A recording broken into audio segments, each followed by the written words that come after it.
Bonjour à tous, bienvenue sur le podcast Occupe ton ergo. Ce podcast a pour but de réunir des ergothérapeutes afin d'échanger et partager leur expérience sur un sujet donné. Vous pouvez retrouver ce podcast sur les différentes plateformes d'écoute comme Spotify, YouTube ou Apple Podcast.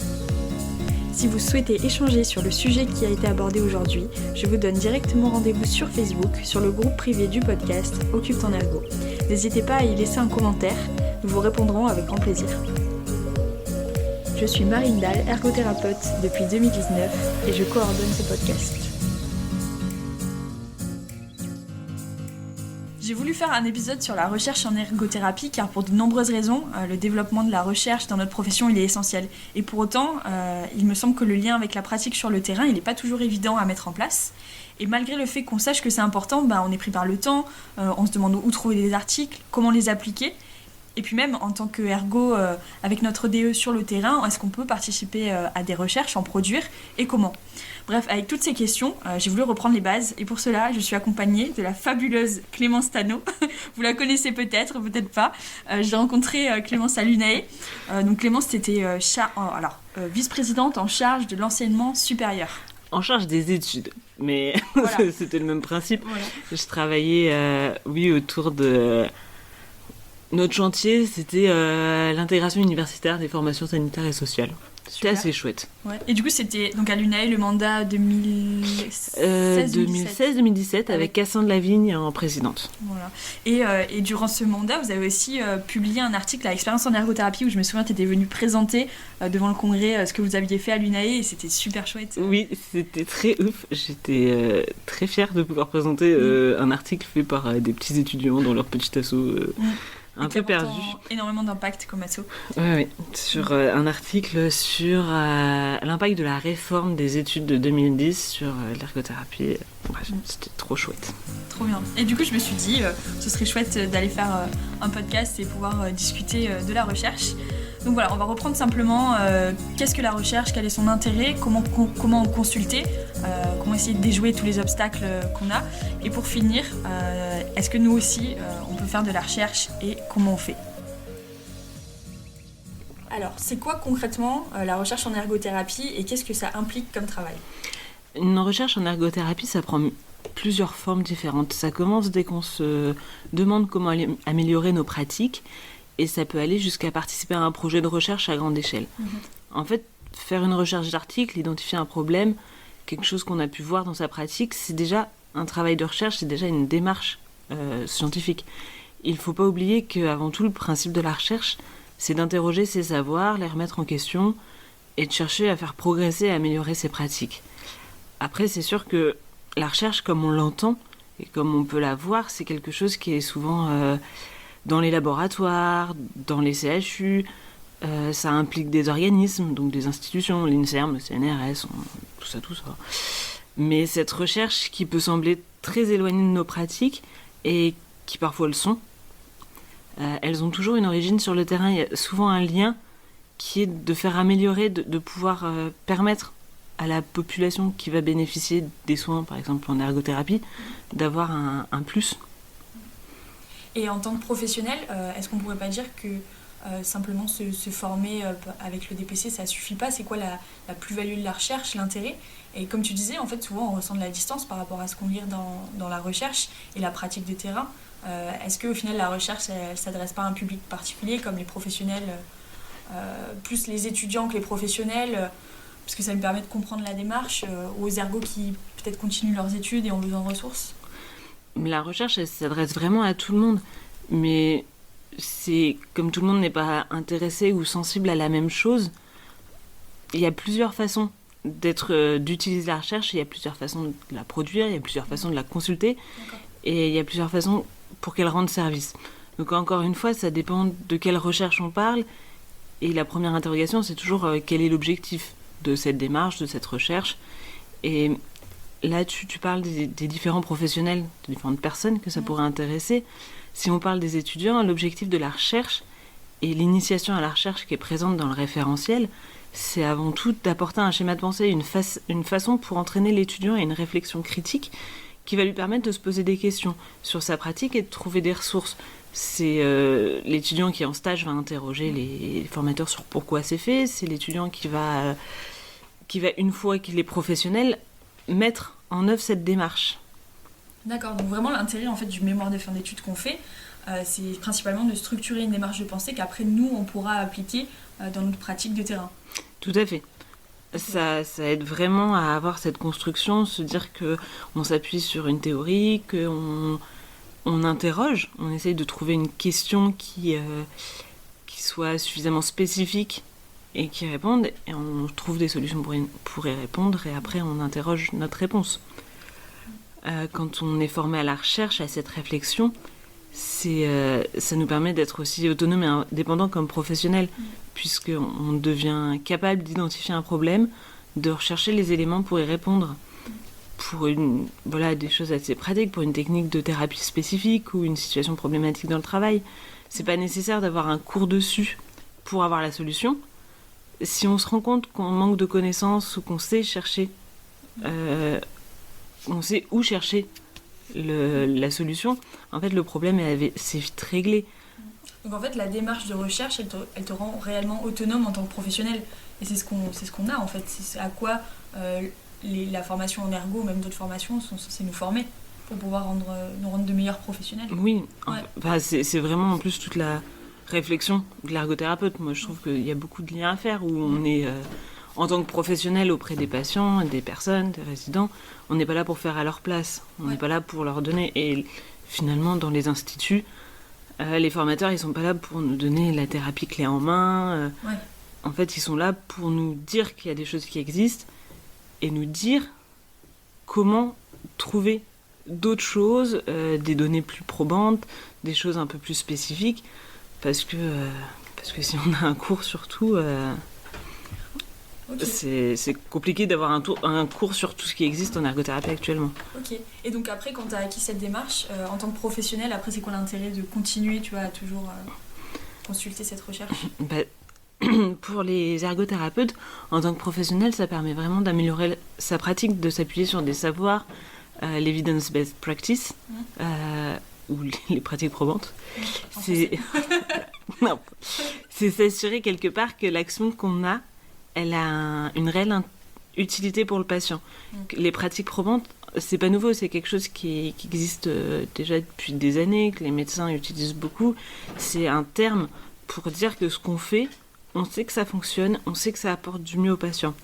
Et voilà, la période actuelle, pas forcément la période Covid, mais juste le fait qu'il n'y a plus de sous nulle part, fait que pour justifier qu'on met de l'argent dans une thérapie, dans un professionnel, l'ergothérapeute, il faut qu'on justifie que le travail de l'ergothérapeute apporte du mieux et va avoir une... Voilà, comme ils mettent de l'argent sur la table, ils veulent savoir que c'est rentable. Et donc la recherche sert pour les ergothérapeutes à proposer des actes qui ont un bénéfice pour le patient. Ça va nous donner une légitimité en fait. Tout à fait. Et pour le coup, par rapport à d'autres professionnels, on a la chance d'avoir des ressources qui traitent de pratiques probantes en ergothérapie, d'avoir une pratique efficiente et fondée sur des preuves qui nous donnent cette légitimité. Ouais. Et en fait, ça peut aussi te permettre de faire des ouvertures de postes, parce que si tu as déjà de la recherche qui atteste de l'efficacité de ton intervention, tu peux arriver dans un endroit où c'est développé à l'étranger et dire voilà ce qui existe comme élément prouvé par ma pratique, donc ça peut faire ouvrir des portes en fait à notre profession. Complètement. C'est vraiment s'appuyer sur tout ça et essayer de renforcer notre statut, de mettre en avant nos compétences. Et la WFOT a fait récemment, je l'ai juste vu passer, mais quelque chose justement sur l'impact économique que pouvait avoir l'ergothérapie auprès des patients, et quelque part se dire que ça peut en fait faire gagner de l'argent d'avoir des ergothérapeutes, ce qui est plutôt intéressant aujourd'hui. Ouais, c'est les problématiques qui reviennent. Et du coup, ensuite, pour les ergothérapeutes qui poursuivent leurs études, j'imagine qu'ils ont besoin de se baser dessus aussi. Oui. En fait, les ergothérapeutes, encore une fois, ça dépend de la raison pour laquelle il y a une poursuite d'études et par quel cursus cette poursuite est réalisée. D'accord. En fait, les recherches qui vont être menées dans la poursuite d'études, elles seront différentes. Si on fait une poursuite d'études en DU, en diplôme universitaire, c'est des diplômes qui sont très en lien avec la pratique, c'est des diplômes qui sont plutôt courtes et qui ont vraiment le but d'apporter un complément de formation sur un sujet spécifique et concret, avec une recherche vraiment souvent s'appuyer sur des cas cliniques, où on va essayer d'approfondir un cas clinique avec les connaissances qu'on ressort du DU. Et si on fait une poursuite d'études plus vers un master, là on est dans le système universitaire, donc on est vraiment dans quelque chose où la recherche est en filigrane tout le temps. C'est l'exercice de la recherche est un peu généralisé à chaque fois. C'est une formation, les masters, qui essayent de t'inviter à renforcer cette réflexion scientifique, critique, de recherche qu'on a pu avoir en initiation à la recherche. D'accord, donc il y a vraiment la différence entre le DU, vraiment de terrain, et le master, où c'est vraiment renforcer la méthode de pensée et l'ouverture dans les projets, la réflexion. Oui, tout à fait. Et puis, en fait, les masters, il y en a plein de différents, mais ça va permettre d'apporter un regard beaucoup plus éloigné de la pratique. En fait, de prendre du recul. Vraiment, ce travail-là, par exemple, quand on fait un master en sciences de l'éducation, on va vraiment réfléchir à tout le concept d'éducation, de qu'est-ce que c'est que former, de quelle est son histoire, s'appuyer sur des données issues de la recherche, mais pour vraiment avoir cette vision globale, alors que le DU va vraiment s'intéresser à la spécificité. Voilà, il y a des DU de neuropsycho, il y a des DU sur l'autisme ou sur la précarité, le nourrisson vulnérable, où là on va vraiment s'intéresser dans cette problématique très spécifique, comment on peut intervenir, comment on peut les accompagner. D'accord. Et si par exemple on fait une thèse, il y a des ergots qui font des thèses ? Oui, il y en a plusieurs. Alors, fut un temps, il y avait un nombre. Maintenant, ça fut un temps, il y avait un compteur. Aujourd'hui, je pense qu'ils ont un peu arrêté parce qu'on a dépassé les 15 et c'est compliqué de compter au-delà de 15. Mais il y en a, et il y en a même qui ont des postes, qui sont à l'INSERM. Il y a Julie Laprévotte, qui est assez connue dans le milieu, qui a fait quelque chose sur la dyspraxie. Et puis il y a Chantal Chavois, qui est à la section nationale universitaire, la CNU 91, où sont invités tous les ergothérapeutes qui veulent devenir maîtres de conférences. C'est quoi la CNU 91 ? C'est une section... Alors, c'est quelque chose, en fait, au statut, c'est vraiment universitaire. Là, on est vraiment dans un fonctionnement qui... ça s'appelle... En fait, la CNU 91, c'est rééducation et réadaptation. Et en fait, les maîtres... ça permet d'accéder au titre de maître de conférence dans cette CNU. En fait, chaque maître de conférence est rattaché à une section CNU, donc de psycho, de géo, et donc il y en a une spécifique pour la rééducation et la réadaptation. Et ça, c'est nouveau, ça date d'octobre 2019. Donc c'est vraiment très très récent. Et du coup, quand tu fais des tests, tu permets vraiment d'améliorer, de trouver des nouveaux concepts et outils pour la pratique d'ergo en général. Oui, alors la thèse, faut pas oublier, c'est aux chercheurs ce que notre mémoire de DE est à l'ergothérapeute. D'accord. Il y a quand on fait une thèse, ça reste un apprenti chercheur. On est quand même considéré comme pas vraiment chercheur, mais on se lance encore plus, on est encore plus en lien avec les labos et les choses comme ça. Okay. Et du coup, on voit que la recherche, elle est importante pour le développement de notre pratique et pour connaître les pratiques émergentes. Et par exemple, j'ai trouvé 2 articles de recherche sur Internet et je voulais en parler avec toi. Donc par exemple, dans le premier, c'est un que j'ai lu dans la revue Ergothérapie de la NFE, qui date d'octobre 2020 sur ergothérapie sociale et communautaire.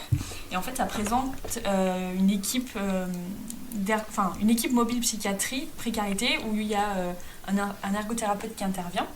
Et ça a été écrit par Lucie Vivier. Et en fait, c'est un article qui est très intéressant, où elle présente sa pratique dans cette équipe et elle fait le lien avec tous les concepts et modèles ergo pour justifier son intervention dans ce domaine-là.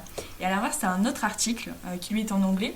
Je traduis le titre, mais globalement, ça veut dire que c'est une revue systématique des programmes d'intervention précoce auprès d'enfants de 0 à 9 ans souffrant de handicap moteur. Et en fait, dans cette étude-là, la méthode, elle a été totalement différente. Ils ont pris 12 mots-clés et ils ont répertorié plein d'articles scientifiques bien spécifiques afin de les analyser. Et en fait, dans ces deux cas, ce sont des articles scientifiques qui sont publiés dans des revues. Et les deux, ils ont une méthode différente. Donc j'imagine que leurs apports, ils sont également différents. Et est-ce qu'ils ont le même impact sur notre pratique ? Alors tout d'abord, toute la littérature que l'on trouve, elle a toujours un intérêt, mais elle doit toujours être prise avec un esprit critique. Ça fait partie du principe peut-être numéro 1. Ouais. Ne jamais faire confiance à ce qu'on lit, toujours l'interroger. Même quand c'est de la recherche. Même quand c'est de la recherche. Ok. Parce que voilà, les fake news nous font bien montrer que c'est pas parce que c'est publié dans quelque chose de reconnu que c'est forcément vrai, c'est pas parce que c'est quelqu'un d'intelligent qui le dit que c'est forcément vrai. Donc il faut toujours avoir cet esprit critique, et en fonction de l'article et des auteurs, des lieux de parution, on peut déjà statuer à un certain niveau de confiance par rapport à l'article. D'accord. Et ensuite, il existe aussi une échelle de preuve, des niveaux de confiance pour jauger l'article avant même de l'avoir lu. Et par exemple, en fait, l'article sur l'équipe mobile, où c'est une description de la pratique, voilà, on sait que ça a un niveau de confiance, un niveau de preuve beaucoup plus faible finalement que la revue systématique, parce que là, on va parler d'une pratique spécifique, d'une personne qui a fait quelque chose, donc c'est pas transposable. En fait, la recherche, elle aime bien que ce soit transposable, que ce soit généralisable, alors que la revue systématique, elle a permis en fait d'analyser tout ce que les gens ont fait sur un sujet et de dire, bah voilà, d'après tout ce que les gens ont fait, ils ont publié, ils ont eu des résultats, nous on fait le best-of et on vous donne... Donc il y a vraiment ce côté-là où, même si on sélectionne des articles, c'est pas parce que... Par contre, par exemple, c'est pas parce que l'équipe mobile a un niveau de preuve plus faible qu'elle n'est pas intéressante. Oui, c'est ça. Elle apporte forcément quelque chose de différent, en fait. Mais c'est juste qu'il faut savoir, voilà, que c'est pas le même niveau de preuve et qu'il y a beaucoup plus de biais parce qu'on ne peut pas le transposer. Et en fait, à chaque fois, il ne faut pas oublier qu'un article, c'est la vision d'une ou plusieurs personnes, des auteurs, sur une situation. Même si les données sont très objectives, par exemple la revue systématique qui a dit, voilà, on a sélectionné tant de mots-clés, on a vu tant d'articles, et dans tant d'articles, ils ont dit ça, ça et ça et ça. C'est très bien. Sauf qu'après, ils en font leur propre analyse. Et donc là, ils deviennent beaucoup plus subjectifs. D'accord. Et ça reste des limites qu'on peut apporter à la recherche. Toujours questionner, on s'en souviendra. Oui. Par contre, du coup, malgré que le fait qu'il y ait des différences de preuves, c'est vrai que sur les articles, on retrouve souvent une même structure. Par exemple, il y a toujours un abstract, il y a toujours des mots-clés. Oui, l'abstract, c'est super bien. Ça permet de pas lire 10 pages. Je gagne du temps. Avant, et voilà, les mots-clés, c'est pareil, c'est dans les moteurs de recherche. Alors, le fait est qu'en France, on n'est pas très aidé parce qu'on n'a pas de référencement informatisé des articles francophones. D'accord. Mais c'est un autre souci. C'est un autre débat. Voilà. Mais en fait, pour tous ceux qui ont fait des mémoires, ils se sont rendus compte que l'article, il a la même trame que le mémoire. En fait, c'est juste une façon de synthétiser. Et aujourd'hui, il y a même alors des masters qui, à la place de faire des mémoires, demandent des articles scientifiques. Et la NFE, au lieu de faire le prix du meilleur mémoire, aujourd'hui, elle fait le prix du meilleur article basé sur le mémoire. Donc c'est vraiment une forme stéréotypée. On retrouve à chaque fois la partie théorique, où les auteurs présentent les connaissances sur lesquelles ils vont s'appuyer. C'est l'état de l'art, en fait, où ça permet de mettre en avant et de pouvoir articuler un questionnement par rapport à ce qu'on s'est rendu compte sur le terrain qu'elle n'allait pas, ou par rapport à la réflexion. Et ensuite, il y a la question, comme il y a la problématique dans le mémoire, et ensuite une méthodologie. Et là, la méthodologie, c'est est-ce que ce sera qualitatif, est-ce que ce sera quantitatif. Et pour faire référence à tes articles, par exemple, l'équipe mobile, c'est très qualitatif, parce que ça va être descriptif, ça va... Alors que peut-être que dans la revue systématique, ils vont avoir une partie quantitative aussi sur avec des statistiques. Voilà, et puis il y a tant d'articles qui ont parlé de cette thérapie, il y a tant d'articles qui ont parlé de celle-là. Et ça permet aussi d'avoir des données. Les résultats ensuite, où justement, dans quelque chose de qualitatif, ça va être très très... alors on essaye de le faire le moins subjectif possible, mais ça reste... voilà, quand c'est du qualitatif, c'est pour ça que les sciences dures n'aiment pas du tout le côté qualitatif, parce qu'en fait, il y a beaucoup trop de risques de ne pas avoir la même chose si c'est toi ou si c'est moi qui regardons la même chose. Et dans les sciences sociales et humaines, il y a toujours un peu ce biais au final. Hein. Oui. C'est accepté Oui, c'est un parti pris de se dire que, quelle que soit la recherche qu'on fait, de toute façon, on le fait avec notre personne, notre bagage, et voilà, on sait qu'on risque de modifier l'état, mais ça n'empêche qu'on va trouver des choses, et que c'est pas parce qu'on aura modifié l'état que ces choses seront pas intéressantes à prendre en compte. C'est sûr. Donc là, on a plutôt fait les résultats, et ensuite, il y a la discussion, où là, on essaye de faire parler ces résultats et de se dire que, voilà, par rapport à ce qu'on a vu dans notre théorie, les concepts sur lesquels on s'est appuyé, comment ils s'articulent par rapport aux résultats. Est-ce que ça fait écho? Est-ce que ça fait pas écho? Et là, on est quelque chose, pour le coup, de très subjectif, mais qui se veut avec une rigueur scientifique qui permet juste d'aller au-delà du c'est bien, c'est pas bien. Ouais, tu mets en perspective sous tes résultats. Voilà, c'est vraiment un peu de prendre de la hauteur et de se dire ça. Et ensuite, la partie la plus intéressante, c'est, enfin pour moi, en tout cas, une partie très très intéressante, c'est les limites de l'étude, parce que justement, c'est à ce moment-là où les auteurs vont te dire, bon voilà, moi j'ai vu ça, mais c'est moi. D'accord. Où ils prennent cette distance par rapport à leur jugement. Et puis ils te disent en tant que lecteur, attention, voilà, on a fait ça, mais faut pas oublier qu'on était dans tel contexte. J'ai plus en tête ton article sur la revue voilà, par exemple, la revue systématique, c'est de l'intervention de 0 à 9 ans.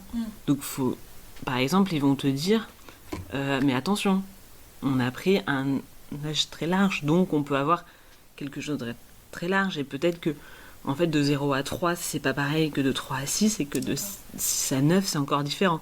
Donc, n'oubliez pas, lecteur, que, voilà. Et ça peut aussi donner des ouvertures vers d'autres recherches, en fait. Tout à fait. Et c'est ça où, dans la conclusion, en fait, on peut articuler les deux, et ça donne des perspectives et des enjeux à la pratique.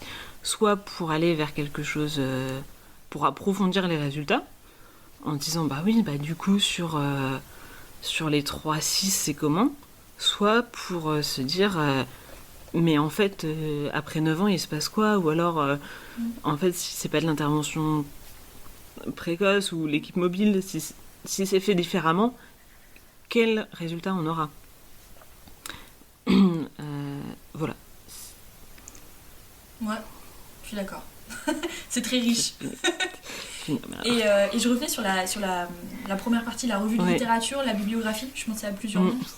Je trouve ça assez intéressant cette partie, parce que c'est vrai que quand je travaillais en EHPAD, c'est souvent une partie où tu as toutes les références, et donc quand tu cherches des idées ou différentes méthodes, tu peux aller dans la bibliographie, et ça donne le lien vers plein d'autres études, et c'est là où c'est un moyen de trouver plein d'idées en fait. Ah oui, c'est là où tu te fais tes petits auteurs fétiches, parce que en fait à chaque fois que tu lis un article, tu tombes sur le même Johnson, le même Annie Wilcock, tu vas te dire mais tiens, ça fait plusieurs fois que on me renvoie vers cet article, et je vais peut-être aller lire et trouver cet article, parce qu'elle a l'air de dire des choses super intéressantes quand même. Et parfois après ils ont même écrit des livres, dans le cas de Wilcock, sur les sciences de l'occupation, super intéressant. Formidable. Attends, je mets un... Oula. Ok, donc on voit bien que la recherche c'est super. Ouais. ça t'apporte plein de choses en tant que professionnel, en tant qu'étudiant. Après, c'est vrai que quand tu es professionnel sur terrain, c'est pas forcément évident de consulter la recherche. En fait, t'as plein d'obstacles. Du coup, c'est pas évident. Toi, tu dirais quoi par rapport à ces obstacles? Je dirais que le premier obstacle, le pire de tous, c'est l'anglais. Ouais, parce que la littérature, littérature française, il n'y en a pas énormément. Il n'y en a pas énormément, et c'est toujours intéressant d'aller voir ailleurs, en fait. C'est comme tout. Non. Alors, non, pas tout le temps. On va pas tout le temps voir ailleurs. Mais c'est bien d'aller se rendre compte de ce qui se passe quand même dans d'autres pays, avec d'autres fonctionnements. Et l'anglais, c'est à la fois alors, l'ergothérapie est très développée dans le monde anglophone, mais c'est aussi la littérature de la recherche, en fait. D'accord. Donc même au-delà du fait que les sciences de l'occupation se soient très développées dans les pays anglo-saxons, souvent quand tu écris de la recherche, c'est en anglais. Oui, si tu veux être publié, ce sera dans des articles en anglais. Il y a plusieurs... il y a Rachel Barr, qui est une ergothérapeute assez connue au niveau de la pédiatrie pour des bilans, qui travaille à Lyon et qui finalement a publié dans des revues anglaises, en anglais en tout cas. D'accord. Parce qu'en fait, elle a fait des vraies études, des études vraiment approfondies et qu'il a fallu les diffuser et qu'elle les a diffusées. D'accord. Et en fait, le problème, c'est que, en France, on n'est pas trop fan de l'anglais depuis trop longtemps. C'est culturel. Oui. Mais ce qui fait qu'on part quand même avec un gros handicap. Parce que finalement, quand on est dans des études supérieures et qu'on nous dit qu'il faut lire en anglais, on est tout de suite rebuté. Et puis les profs qu'on peut avoir en anglais sont pas toujours de très bonne qualité. Et ouais. C'est pas tout, voilà. La pédagogie autour de l'apprentissage de la langue, c'est, je pense, quelque chose qui a à revoir d'un point de vue national. Donc voilà, on cherche, les étudiants, ils cherchent un maximum d'articles en français, ou alors parfois il y a des articles québécois plutôt, qui sont traduits, qui sont anglais et français, qui sont bilingues, mais ce qui fait qu'on se coupe quand même d'une grande partie de la littérature, et on perd, et parfois on cherche même des articles dans d'autres domaines, parce que finalement en français il y a beaucoup d'articles en sciences de l'éducation, en psychologie, c'est des choses qu'on va trouver. En soins infirmiers aussi, ils produisent pas mal les infirmiers en France, sauf que on perd la spécificité de l'occupation, et on n'est plus dans nos concepts à nous. On est dans des choses qui sont très intéressantes mais qui sont plus les nôtres, alors qu'en fait l'anglais c'est pas si compliqué. Lire un article en anglais, c'est un exercice, c'est comme lire un article en français. Ça peut être long, ça peut être pas facile, mais c'est pas tant compliqué. Il faut avoir une méthodologie dans la lecture. Oui, et puis c'est le vocabulaire qui est employé, c'est un vocabulaire assez simple. On n'est pas sur du roman, donc on est sur quelque chose. Ça fait ça provoque ça favorise, ça favorise pas. Donc c'est plus tu vas en lire, plus tu vas être familiarisé aussi avec le vocabulaire. Oui. Oui. Et Google Traduction, parlons-en. Non, mais ça peut être utile. C'est aussi pratique. Pour ceux qui ont vraiment envie de lire, mais qui sont vraiment pas à l'aise, faire un Google Trad de l'abstract pour juste être sûr de pas perdre son temps, ça peut être bien.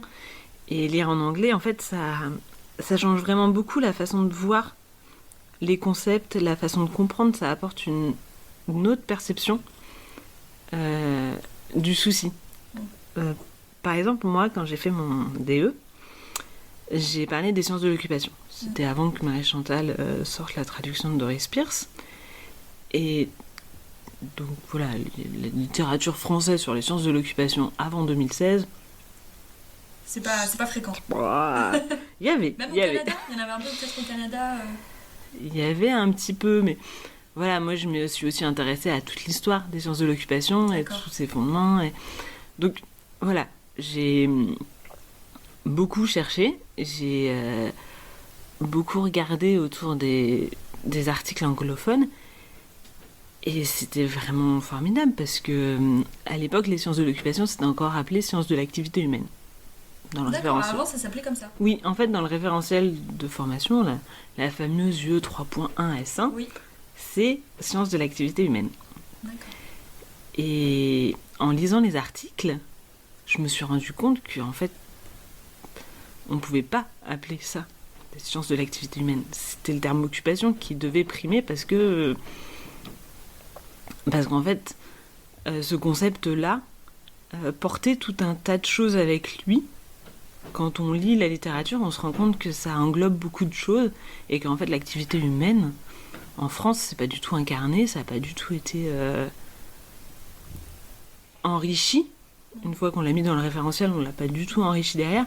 Et donc, c'est un concept qui est pauvre, alors que le concept d'occupation, c'est très différent. Après, je pense qu'il y a un contexte aussi au niveau de l'ergo en France, parce que c'est vrai que quand tu prends le terme occupation, souvent on a eu ce souci de dire, voilà, il y a des ergos, ils vont occuper les patients. Et on est un peu, voilà, la génération un peu contre ça, où vraiment on va mettre du sens derrière, et peut-être qu'on n'est pas encore habitué à cette différence entre occuper et les sciences de l'occupation, qui au final qui n'ont rien à voir. Oui.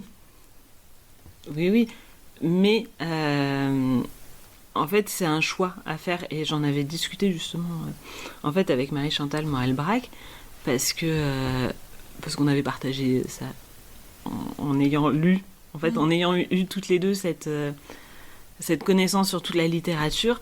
En fait, elle m'expliquait que voilà, elle avait fait le même constat que moi, que c'était pas possible d'appeler ça science de l'activité humaine parce que science de l'activité humaine c'est autre chose, que l'occupation c'est vraiment un concept. Et qu'en fait, simplement, Doris Spears a refusé que le livre s'appelle Sciences de l'activité humaine. D'accord. Doris Spears a dit non, c'est Occupational Science, sciences de l'occupation. Et c'est quelque chose... voilà, c'est important. Les concepts anglais sont pas toujours faciles à saisir parce que c'est une autre culture. Et en fait, lire en anglais dans le texte, ça offre toute une autre perspective. C'est comme les doublages de séries, simplement. En fait, une série, parfois le doublage, tu perds beaucoup de qualité parce que c'est en français et que les jeux de mots sont pas les mêmes et que tout ce qui est mis derrière un terme, c'est pas le même. Et du coup, voilà. Mais du coup, il doit y avoir vraiment un travail au niveau de notre formation, notre façon de penser derrière ce mot, en fait, parce que derrière ce mot, c'est tous les concepts de notre pratique.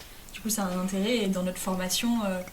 Bon, ça avance petit à petit. Petit à petit, ça avance. Et... Ouais. Voilà, c'est un gros chantier. Il faut du monde, il faut de la motivation. Ouais. Mais c'est déjà bien. Et en plus, avec l'anglais, c'est vraiment cool parce qu'il y a de la lecture et ça t'ouvre donc plein d'autres perspectives. J'ai lu pendant mon mémoire Anne Wilcock qui formalise, elle, les sciences de l'occupation en Australie. Et en fait, elle a une vision beaucoup plus tournée autour de la santé publique qui s'apparente à de l'ergothérapie communautaire finalement. Et c'est vraiment intéressant de voir, elle, comment elle utilise l'ergothérapie, les sciences de l'occupation et son bagage personnel de docteur en santé publique pour en faire de l'ergothérapie communautaire. D'accord. Et du coup, on avait sorti un épisode sur l'ergothérapie communautaire avec François. Normalement, il est en ligne, parce qu'on enregistre quasi en même temps. Donc si vous voulez en savoir plus, vous pouvez aller le consulter. Et du coup, je pense que ça peut être intéressant de revenir sur le concept, les sciences de l'occupation. C'est quoi le lien avec l'ergothérapie ? Parce que c'est vrai que dans notre formation, ça n'a pas toujours été abordé, vu que c'est quelque chose de nouveau. Comment tu expliquerais le lien entre les deux ? Alors, c'est assez complexe, parce qu'il y a beaucoup de discussions aussi autour de ce lien. Et alors, le lien initial, historiquement, les sciences de l'occupation sont apparues parce que les ergothérapeutes aux États-Unis se sont dit, là on fait des trucs, c'est chouette, mais on veut être plus professionnel, on veut être plus reconnu, et du coup il faut qu'on formalise une science qui soit notre science sur laquelle on va appuyer nos données, construire de la recherche, justement, sur un fondement. Et qu'est-ce que c'est, du coup, que notre science ? Et ils ont réfléchi, ils ont fait des colloques, tout, et ils ont abouti à sciences de l'occupation, et ils ont théorisé de ce fait des choses qui permettent de construire. Donc, il y a cette filiation où, en fait, les sciences de l'occupation sont nées d'une réflexion d'ergothérapeute, et ensuite, les sciences de l'occupation sont-elles exclusives aux ergothérapeutes ? Ça, c'est quelque chose... c'est pas vraiment une réponse... Il n'y a pas de réponse franche. Il y a à chaque fois une réflexion, parce qu'en fonction des professionnels qui s'en saisissent, ils n'ont pas le même regard.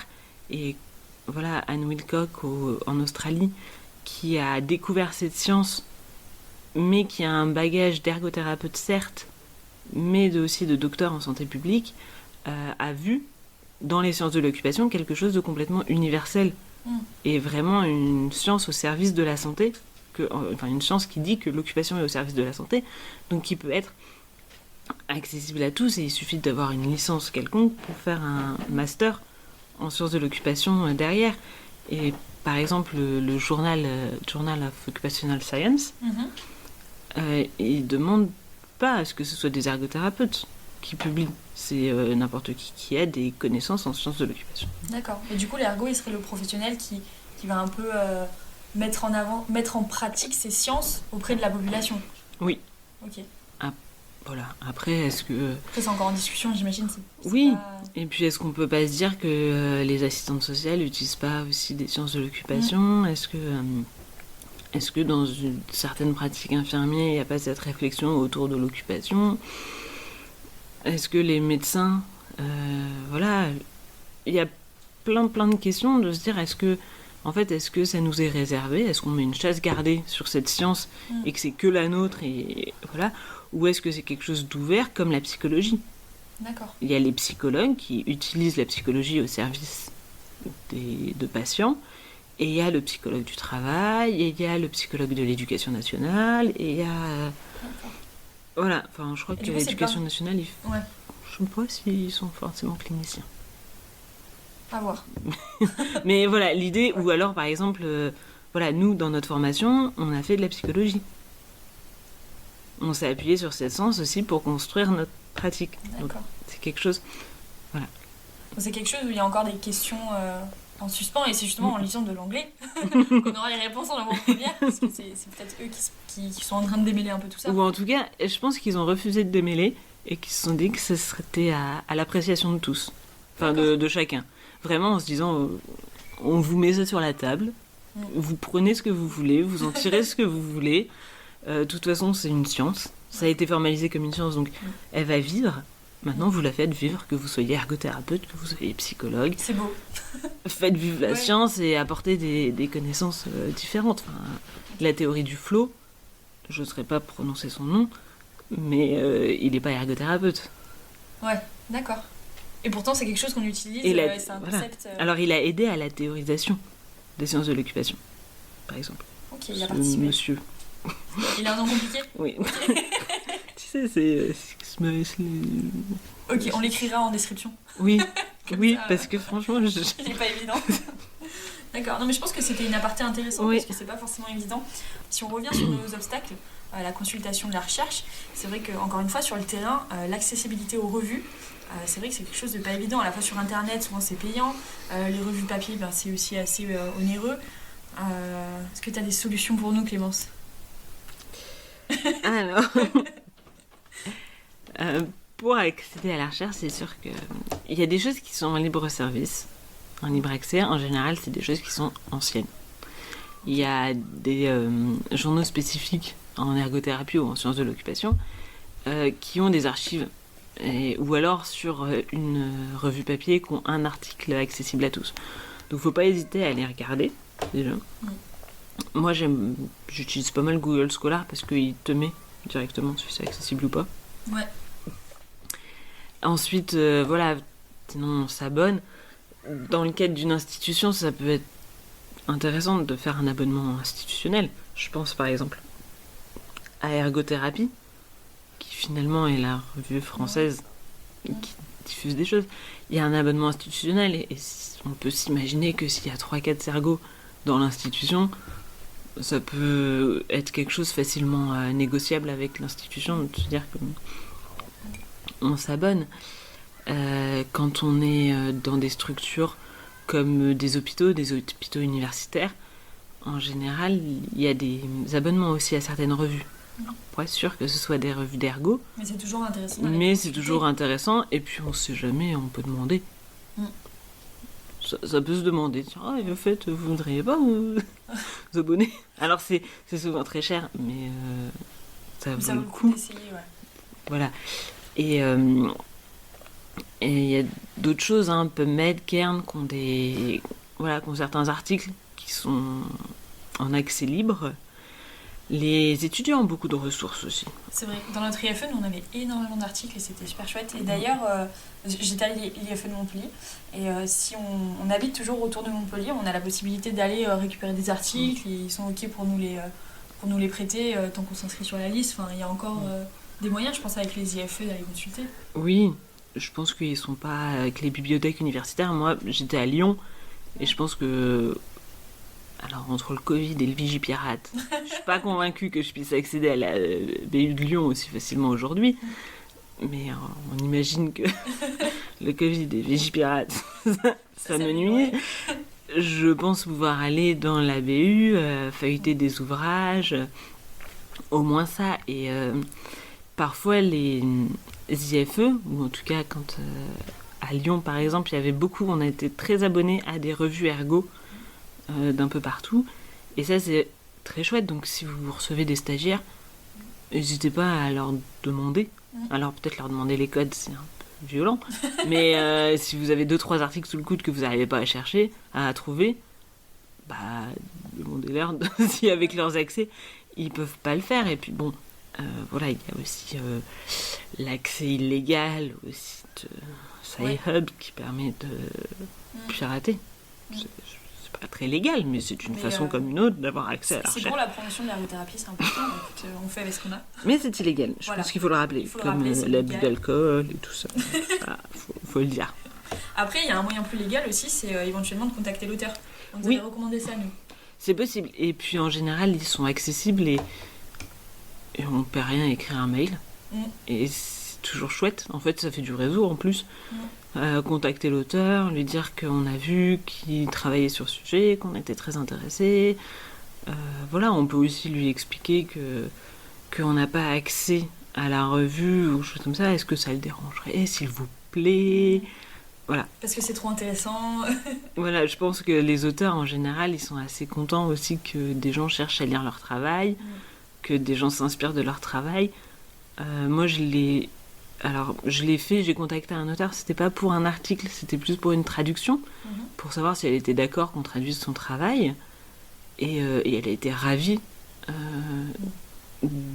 qu'on la contacte, qu'elle nous a donné la charte graphique spécifique. Comme ça, on avait accès au truc qu'il faut normalement payer sur PDF. Et pour qu'on mette quelque chose qui ressemble exactement à ce qu'elle avait fait, mais avec à côté de son nom, le nôtre. Super. Donc c'est quand ça même... vaut vraiment le coup des fois d'oser en fait. Oui. D'oser demander, contacter. Et puis voilà, si vous voulez écrire... parce que, encore une fois, ça risque d'être des auteurs en anglais, enfin anglophones. Google Trad, hein, ou d'autres. Parce que d'autres, style Linguir, Verso... c'est sûr. Pour avoir de référence, je sais pas s'ils font des traductions... Je crois pas de texte, non. De texte, mais voilà, faut pas hésiter à utiliser ces moyens. Et puis c'est comme si c'est pas très bien écrit, ils vont pas vous embêter. Moi, j'avais contacté une auteure en Grande-Bretagne et justement en début de phrase j'avais dit je suis désolée, mon anglais n'est pas parfait. Et dans son mail, quand elle m'avait répondu, elle avait dit oui, il est toujours mieux que mon français, hein, vous inquiétez pas. Oui, donc ils sont accessibles en fait. Voilà, oui. Non, mais faut oser envoyer des mails, c'est sûr. Et du coup, un autre obstacle, c'est qu'on voit que c'est des super moyens, mais au final, le temps, c'est pas évident quand on est en structure. Des fois, on laisse un peu le temps. Déjà, on a du mal à faire nos comptes rendus. Donc, en plus, prendre du temps à chercher de la recherche, envoyer des mails, alors c'est sûr, c'est super important. Mais c'est pas évident, je pense. Non, le temps, c'est souvent un gros souci pour tout. Après, il faut pas oublier que comme la recherche, ça doit servir à améliorer ta pratique et la rendre plus efficiente, ça reste un temps qui vaut le coup d'être pris. Et ensuite, rester à jour des données scientifiques et des données probantes, ça fait partie de notre référentiel de compétences. C'est vrai. Donc, c'est 7, c'est 8, on avait cherché. Oui. C'est 7, c'est 8. Voilà. Donc c'est aussi quelque chose qui peut être justifiable auprès d'un employeur et de le dire non, une fois par mois je prends mon après-midi pour faire de la revue de littérature, pour chercher des articles, parce que ça fait partie de mes compétences professionnelles et j'ai besoin de les faire pour être un bon professionnel. Et Et puis c'est quelque chose qui peut s'inscrire dans une dynamique d'établissement. Oui, parce qu'au final, tu as tous les concepts de démarche qualité, et il me semble que c'est inclus aussi le fait de chercher les nouvelles approches, essayer de les mettre en place. Oui, je maîtrise pas tout ce qui est démarche qualité, mais oui, dans tous les cas, en fait, le nom le dit en lui-même, c'est pour améliorer les pratiques, c'est pour se dire, et puis voilà, si c'est une dynamique d'équipe, je pense que c'est encore plus facilement vendable à un cadre, à un directeur, et de se dire que voilà, une fois par mois, c'est un professionnel qui présente un article, comme parfois quand il y a des retours de formation, où on présente la formation, les axes principaux, une fois par mois, alors ce qui fait que ça peut tourner par semaine, on peut se dire que c'est la psycho qui nous présente un article sur le trouble du langage, que après c'est l'assistante sociale sur les nouveaux accès, et puis ça va être... Il faut mettre en place une dynamique en fait au niveau de l'équipe. Et c'est vrai, j'avais un exemple, il y a une ergo qui est formatrice à Montpellier qui me racontait, alors je sais plus exactement les détails, mais qu'elle travaillait dans un EHPAD, il me semble, à mi-temps, et elle avait réussi à mettre en place pendant le stage, alors peut-être il me semble une fois par semaine, parce que je me disais que c'était quand même important la fréquence, où en fait elle présentait aux aides-soignants des recherches. Et justement, ça permettait de travailler et mettre en place des pratiques basées sur les données probantes, sur la recherche. Et je me suis dit, mais sa démarche, elle est incroyable. Enfin, c'est une super... Ça met une dynamique dans l'établissement qui est vraiment profitable à tout le monde, autant à l'équipe qu'aux patients. Oui, et c'est très interpro et ça, vraiment, je trouve que ça enrichit chaque professionnel. Ça lui donne une nouvelle façon de voir et puis ça motive d'aller au boulot et de se dire oui, demain c'est vrai, il y a un tel qui doit nous parler de l'article, c'est cool. Et puis même si ça donne une charge de travail, de se dire non mais c'est vrai, il faut que je recherche. Et parfois en plus c'est sur des problématiques qui peuvent être liées aux personnes qu'on rencontre. Voilà, par exemple les troubles du comportement alimentaire. Je vais faire une recherche parce que j'ai avec moi des jeunes adultes qui ont ces troubles-là. J'y connais pas grand-chose. Et en plus, il y a l'institution qui me donne un temps pour en discuter. Donc je vais chercher, je vais trouver des articles, des choses, je vais réfléchir, je vais le présenter à l'équipe et on va pouvoir aussi débattre avec l'équipe de qu'est-ce que cet article il a voulu dire, qu'est-ce que ça veut dire pour nous, comment on peut le mettre en place. Et ça, c'est vraiment un super moyen pour c'est pratique. Comment expliquer ? Ce qu'on est en train de dire, c'est vraiment un moyen pratico-pratique d'améliorer sa pratique. Il y a beaucoup trop de pratique dans ma phrase, mais vraiment de s'améliorer et c'est génial. Après, c'est vrai que souvent, quand on prend des articles, un autre obstacle, encore une fois, c'est la distance avec le terrain. Des fois, il y a des mots hyper spécifiques, avec des... Comment on dit déjà ? Des cadres, des critères. Des critères très restreints, et donc du coup, on a du mal à le transférer un peu sur notre pratique.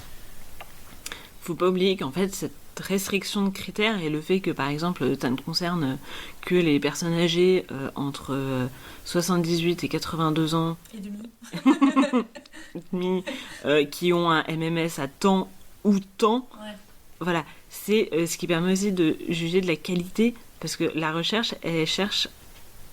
Là aussi, il y a beaucoup de recherche. La recherche, elle veut te dire que si on met quelqu'un dans cette situation, est-ce qu'elle va progresser ou est-ce qu'elle va pas progresser ? Et pour ça, on a besoin de vraiment cadrer la situation de départ pour être sûr qu'il y ait une évolution ou pas. Et donc nous, c'est difficile sur le terrain parce qu'on n'a pas on peut pas avoir cette situation de départ. Mais c'est pas grave. On peut juste dire que tiens, ils ont fait ça, ils ont fait attention à tel et tel critère et ils ont essayé de se réajuster. Et nous, on peut faire ça en se disant on fait à petite échelle. On prend tant de patients, on bouge un paramètre, on introduit une thérapie et on voit comment ça évolue. Pas tout changer en même temps. Vraiment avoir cette idée de... cette réflexion, un problème, une méthode, et on analyse, et toujours avoir cette évaluation de l'action. En fait, à la fin de la discussion et un peu les limites de se poser des questions en fait. Et ça c'est la démarche qu'on disait au début sur la démarche de recherche, c'est-à-dire qu'on va lire quelque chose comme un chercheur va faire dans sa revue bibliographique, on va essayer de le mettre en place, mettre des objectifs SMART comme on disait, le terme SMART, et voir les résultats que ça fait. Donc nous on va pas produire un écrit, mais c'est vrai que sur notre pratique ça va nous permettre d'avoir un retour et de voir les résultats que ça a. Oui, et puis voilà, d'avoir cet intérêt à la traçabilité, de se dire ce qu'on fait, on va essayer de le formaliser. Alors ça peut être juste dans le dossier, soit dans ton dossier perso, soit dans le dossier du patient, mais voilà, dans les lieux de vie, souvent c'est des trucs assez gros où il y a des gens qui restent depuis longtemps, et en fait, parfois il y a beaucoup de turnover, de nouveaux professionnels, et d'avoir cette traçabilité, d'avoir ce retour sur ce qui a été fait, sur ce qui a été réfléchi, c'est-à-dire ah bah oui, en fait monsieur machin, il arrive jamais à faire ça, mais en fait d'avoir cette intériorité de tiens, ils ont essayé de faire ça dans ces conditions, voilà ce que ça a donné, ils ont essayé de faire ça dans ces conditions, voilà ce que ça a donné, et de se dire bah en fait moi si j'essaye de faire ça, on va voir ce que ça va donner, et de se dire ah oui, j'ai essayé de faire ça, mais j'ai pas pensé que si je mettais ça, en fait ça l'empêchait, et parfois on se retrouve avec des choses assez ubuesques où on se dit en fait en essayant de mettre en place quelque chose, on l'empêche de faire autre chose. Et donc on va détériorer la situation, mais en fait en ayant voulu l'améliorer. Donc t'as amélioré un truc. Ouais, moi j'ai une personne, en fait elle était très petite, et du coup on lui a pris un fauteuil super bas, et du coup c'était cool parce qu'elle pouvait se faire une traction podale, et du coup elle pouvait plus se lever parce que c'était trop bas. Ouais, bah, de se dire qu'il faut tracer. Et enfin, c'est intéressant d'analyser pourquoi ça a marché, pourquoi ça n'a pas marché. Et tu vois, dans ton exemple, bah, elle avait besoin de ça, on a mis ça en place, c'est intéressant, mais par contre, ça a impacté autre chose. Et du coup, ça fait partie de la limite de ton étude. Tu vois, là, sur cette patiente, tu avais l'étude de lui permettre de se déplacer. Solution fauteuil roulant, parfait. Voilà, traction podale. Traction podale, donc rabaissé, mais... Le problème, c'était trop bas pour se lever. Voilà. Et juste le fait d'avoir cette démarche de voilà, je constate le problème, je trouve une solution, je me fais un retour. En fait, ça, c'est une démarche de recherche. Complètement. Mais c'est super. On fait de la recherche tout le temps. Oui. En fait, oui, c'est une démarche qu'on a appris en formation. Et puis, au final, on est mené par ça, et c'est... Et de l'écrire et de le tracer, c'est intéressant. Parce que ça veut dire qu'en fait, tu vois, pour prendre l'exemple de ta petite dame, si tu t'en vas de l'EHPAD, étrangement, le fauteuil est cassé, il tombe aux oubliettes, des choses qui peuvent arriver en EHPAD. Une autre ergo arrive. Je me dis, bah tiens, cette dame, peut-être on pourrait lui mettre un fauteuil roulant. Peut-être on pourrait lui mettre un fauteuil roulant, mais comme elle est petite, on va lui mettre un fauteuil roulant rabaissé. Si elle n'a pas eu tes écrits avant qui disent oui, mais en fait, c'est compliqué. Soit il faut penser à une autre solution pour qu'elle se mette debout, soit. Bah, voilà. Et elle va peut-être pouvoir chercher un autre fauteuil qui permet d'autres choses. Enfin, voilà. Et elle va aussi s'appuyer sur ce que tu as fait, ce que tu as vu, ce que tu as analysé pour proposer autre chose. D'accord. Et du coup, au niveau de la production de la recherche, donc par exemple, on est ergo de terrain et demain on veut faire de la recherche, comment on fait? Et est-ce qu'on est obligé de reprendre ses études pour être légitime de produire de la recherche? Non. Merci, super. Déjà, la légitimité, pour moi, on l'a en tant que professionnel. En tant que professionnel, on a des compétences, on a une réflexion, on a cet entraînement à la démarche de recherche, et donc il n'y a pas besoin de chercher une autre légitimité sur notre réflexion de recherche. Après, c'est sûr que si on veut la formaliser, si on veut construire une recherche vraiment structurée, on peut manquer d'outils des fois. Voilà, avec des statistiques, avec une méthodologie. Et alors, faut pas oublier que dans les CHU, par exemple, il y a des méthodologistes qui vont te construire toute ta méthodologie. Il y a des statisticiens qui vont te faire tous tes calculs. Donc, voilà. En fonction de l'ampleur de la recherche que tu veux mener, tu vas avoir besoin de monde ou pas. Et tu vas faire appel à ces gens, et soit à des gens très spécifiques comme l'exemple du CHU, soit d'autres professionnels pour te dire bah tiens, on va avoir un regard croisé. D'accord. Donc en fait, c'est souvent en équipe. Oui. Tu fais des recherches. Ouais, c'est plus fun. Voilà. Parce que c'est un gros travail aussi, je pense, oui. de faire une recherche. Bah, si on veut se mener dans une recherche, même si c'est une recherche à petite échelle, en introduction, tu parlais de la recherche qui avait été faite auprès de l'UNAE. Finalement, c'est une recherche à petite échelle qui concerne que des étudiants, qui est faite par une asso étudiante que bénévole, mais ça a demandé à réfléchir, à construire une méthodologie, à s'interroger sur qu'est-ce qu'on veut faire de cette recherche, dans quel sens on la mène, à quoi elle va nous servir derrière. Donc déjà, rien que toute cette réflexion, à mon sens, c'est pas possible de la porter tout seul. Parce que... C'est beaucoup plus enrichissant à plusieurs. Oui, il y a beaucoup de choses à côté desquelles on va passer si on n'est pas avec d'autres gens pour y réfléchir. Et puis, voilà, il y a les statisticiens et les méthodologistes quand on veut faire quelque chose de vraiment très construit et se dire qu'il n'y a pas de biais. Voilà, de se dire que pour étudier ça, le méthodologiste va te dire faut faire un truc comme ci ou comme ça. Et puis, le statisticien va te dire oui, mais là, le Ki 2, il dit que c'est comme ça. L'alpha, il montre que... Ok, donc il t'aide vraiment même dans la réflexion, à la lecture des résultats. Oui, après... Alors moi, j'ai jamais eu l'occasion, j'ai jamais fait affaire à des méthodologistes et des statisticiens pour l'instant. Mais quand tu es dans un CHU et que du coup tu veux travailler avec eux, il n'y a pas un diplôme Alors tu fais il y a le PHRIP, programme, projet hospitalier de recherche infirmier et paramédical. D'accord. Qui en gros c'est un... C'est un DU ? Non, c'est des sous qu'on te donne pour faire de la recherche. En fait, tu te dis, tiens, moi je ferais bien de la recherche. Voilà, je suis à l'hôpital, je travaille en rééducation, je suis ergo. Je me rends compte que le test du gâteau au chocolat, du fondant au chocolat, c'est bien.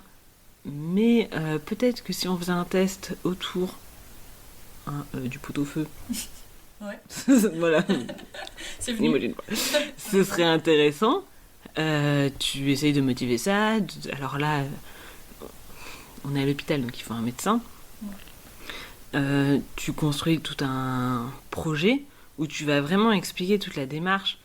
Alors c'est fastidieux de construire un PHRIP, il faut vraiment argumenter, se dire que le pot-au-feu, c'est un vrai intérêt stratégique sur ta recherche et que ça va apporter d'autres choses dans la connaissance que tu vas avoir de la personne, de ses capacités à rentrer chez elle.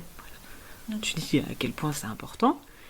Tu le soumets, et là, il y a des commissions, il me semble, qui te disent ok, Boko, on vous donne des sous, et puis vous avez tant de sous, tant de temps pour faire votre étude. D'accord. Et puis après, vous faire un retour, et ça permet de... Et c'est sur ton temps de travail ? C'est sur le temps de travail, oui. D'accord. Et après, tu peux aussi faire un master, parce qu'en master, tu as aussi un mémoire de recherche à la fin. Oui. Mais c'est quoi l'intérêt de faire un master en faisant de la recherche ?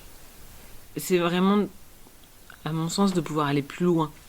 Parce que le master, il va t'apporter un diplôme en plus. Un diplôme en plus qui va, comme on l'a dit, t'apporter une réflexion, des connaissances aussi. Quand même, il apporte des connaissances, le master. Il va t'apporter tout ça et il va te permettre de t'engager dans de la recherche plus spécifique en thèse. Mais après, il y a aussi des masters et voilà, il y a des projets de recherche où on fait appel à des masters pour mener des études, pour être assistant de recherche. Voilà, quand on fait un master, on rentre encore un petit peu plus dans un monde de recherche. Et dans un monde universitaire aussi. Est-ce que tu t'éloignes pas de la pratique quand tu fais de la recherche dans le cadre universitaire ? Oui, non. Ça dépend en fait. Petite réponse de Normand. Ça dépend aussi de quelle recherche tu fais. Parce que finalement... et de qui tu trouves pour t'accompagner, par exemple, dans une thèse, dans un projet de recherche. Tu peux orienter ton mémoire de recherche de master sur quelque chose de très très spécifique ergo, sur des problématiques qui vont utiliser des concepts, parce qu'on n'a pas de master en ergothérapie actuellement. Oui, à l'heure où on enregistre, il n'y a pas de master en ergothérapie en France. Bientôt, ça serait tardé, mais actuellement non. Mais donc tu vas utiliser d'autres concepts et tu vas les lier et tu vas faire de l'ergothérapie et tu vas avoir une autre connaissance, parce que voilà, ton étude, ça peut très bien être sur un public de déficients visuels, faire de la sociologie autour de la déficience visuelle, par exemple, ou les sciences de l'éducation, de dire tiens, comment ils sont inclus à l'école, à l'université, est-ce qu'il y a une façon pédagogique différente de pouvoir leur transmettre, parce que déficience visuelle, quand tu fais des PowerPoint à longueur de journée, pas évident. Pas toujours Mais voilà, tu peux lier les deux. Mais c'est vrai que le master va te donner ce recul par rapport à la pratique et t'inviter à... Parce qu'en plus du master, du mémoire que tu as en master, tu as tous les cours qui te donnent ce recul et une vision beaucoup plus globale de l'ensemble du fonctionnement de la sociologie, des sciences de l'éducation. Ok. Et après, comme on disait tout à l'heure, il y a des ergots qui ont fait des thèses. C'est quoi l'intérêt de faire une thèse ? Par exemple, si nous on est ergo, voilà, on se motive, on fait un master. Si on fait une thèse, qu'est-ce que ça va apporter dans notre pratique ? Qu'est-ce que ça va avoir comme conséquence sur notre pratique ? Tu vois ce que je veux dire ? Oui. Une thèse, c'est beaucoup de travail. Déjà, un master, c'est beaucoup de travail. Ouais, donc, en fait, déjà, de s'engager dans un master quand on est ergothérapeute diplômé d'État, il faut que ce soit motivé par un vrai désir derrière d'apprendre des choses. Il faut qu'il y ait un vrai objectif parce que je pense que c'est illusoire d'imaginer qu'on va pouvoir valoriser son master, en fait, avoir un salaire supérieur sous prétexte qu'on a un master. C'est pas le cas en France, en tout cas. Non. Donc, d'avoir un salaire supérieur sous prétexte qu'on a fait une thèse, c'est pas le cas non plus. Je pense que voilà, il y a des postes spécifiques pour les doctorants, pour les docteurs et pour quand on est juste après, on a les postes doctorats. Mais en fait, quand on a une thèse, quand on est docteur, voilà. Soit on fait de l'ergothérapie, soit on fait de la recherche. D'accord. C'est difficile de se dire qu'avec le diplôme de docteur et toutes les connaissances qu'on a emmagasinées en tant que docteur, de retourner sur de la pratique d'ergothérapie, de rééducation, où t'accompagnes la personne. Voilà, je me dis, ça fait quand même engendrer énormément de connaissances, de savoir, énormément de temps et d'argent, et peut-être un petit peu de vie personnelle aussi, dans une entreprise, alors que finalement, tu fais un MDE et tu as accès à la même chose. Donc vraiment, si on s'engage dans une thèse, c'est pour voir au-delà du rôle de l'ergothérapeute qui est aujourd'hui. C'est vraiment dans l'idée de réfléchir, de faire de la recherche, d'améliorer les pratiques, mais aussi dans l'idée, d'apporter des choses en plus, d'apporter un nouveau regard, d'apporter une nouvelle perspective sur qu'est-ce qu'on pourrait faire et peut-être faire des projets. Peut-être, d'être dans des structures, dans des entreprises qui vont apporter de nouveaux projets. D'accord. Et qui, avec à la fois tes compétences d'ergothérapeute et tes compétences de docteur, vont aboutir à un village complètement ergo-compatible où en fait il y aurait de l'inclusion partout, les boulangeries seraient accessibles et en plus avec une possibilité de faire une commande vocale dans la boulangerie parce que d'avoir vraiment des projets différents, de se dire qu'on va apporter autre chose. La recherche, c'est vraiment apporter quelque chose de différent, soit un nouveau regard, soit une nouvelle connaissance, soit des nouvelles pratiques, avoir un autre éclairage sur un problème du quotidien.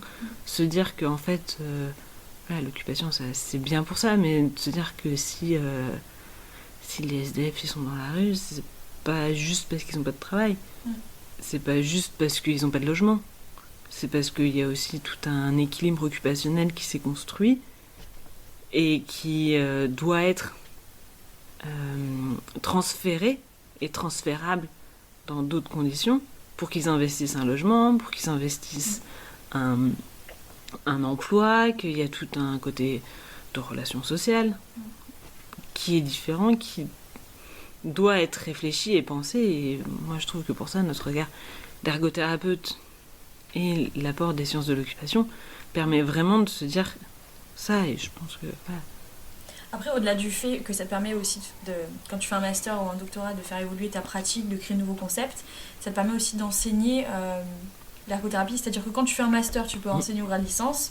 Quand tu fais un doctorat, tu peux enseigner au grade master. Donc quand il y aura des personnes qui auront fait... Enfin, il y en a déjà des ergots qui font des masters, doctorats, ça permet aussi de faire évoluer nos études. Oui. Alors là, ce dont tu parles, c'est vraiment spécifique au monde universitaire. D'accord. Pour l'instant, on fonctionne encore avec des instituts. À l'heure où on enregistre, on est encore avec des instituts de formation. Peut-être que ça va changer. Non, mais pour l'instant, on est avec des instituts de formation, donc cette réglementation n'existe pas. Il y a des instituts où il n'y a pas de diplômes qui sont au-delà du DE ou du cadre.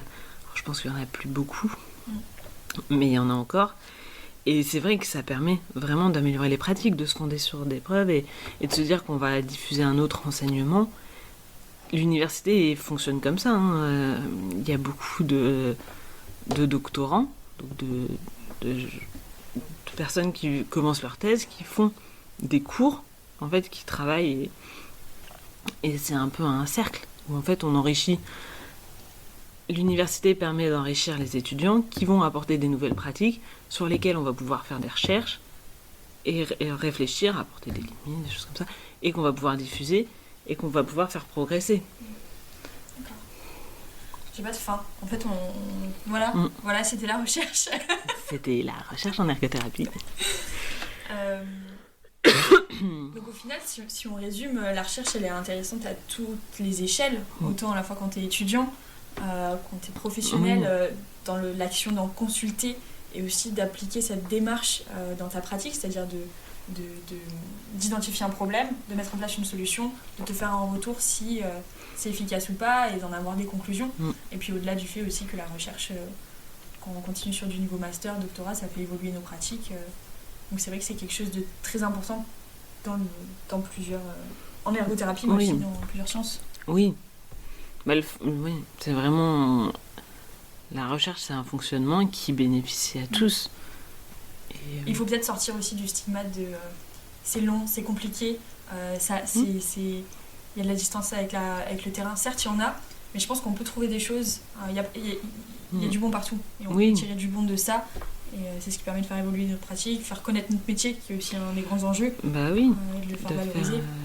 De se valoriser. Et puis, moi, je trouve que vraiment, rien qu'à petite échelle, de se dire, bah tiens... j'ai lu que c'était possible de faire ça, on va voir ce que ça fait, et puis on essaye. Et on en tire des conclusions. Et déjà, rien que de se dire, tiens, on a analysé que Madame Machin, elle mangeait pas bien. Elle mange pas bien. Il y a plein de raisons pour lesquelles elle mange pas bien. Ça peut être les couverts, ça peut être les contrastes. Voilà, ça peut être l'environnement humain, qu'il y a trop de monde, ça peut être le positionnement à table, ça peut être qu'elle a pas faim. Mais voilà, de se dire que il y a tout ça qui fait, on va essayer de voir sur chaque thème, voilà, est-ce que elle a des couverts adaptés, est-ce que en fait sa prise de l'instrument lui permet de manger. Oui. Mais bon, c'est pas ça. Est-ce que l'intégrité physique de son bras et sa capacité à lever le bras, est-ce qu'elle est touchée ou pas?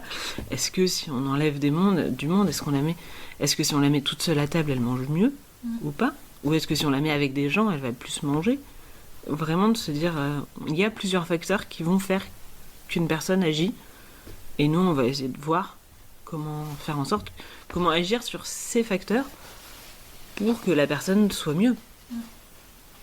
Et ça, déjà, c'est de la recherche. Pour moi, c'est déjà un processus de recherche, c'est déjà une démarche de recherche.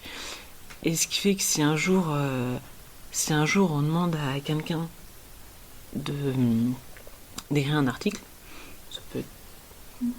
Enfin, que ce soit un article dans l'ergothérapie, dans l'expérience en ergothérapie, dans une revue importante ou juste dans le petit bulletin du mois, ça permet d'avoir cette démarche de dire, bah voilà, on fait ça.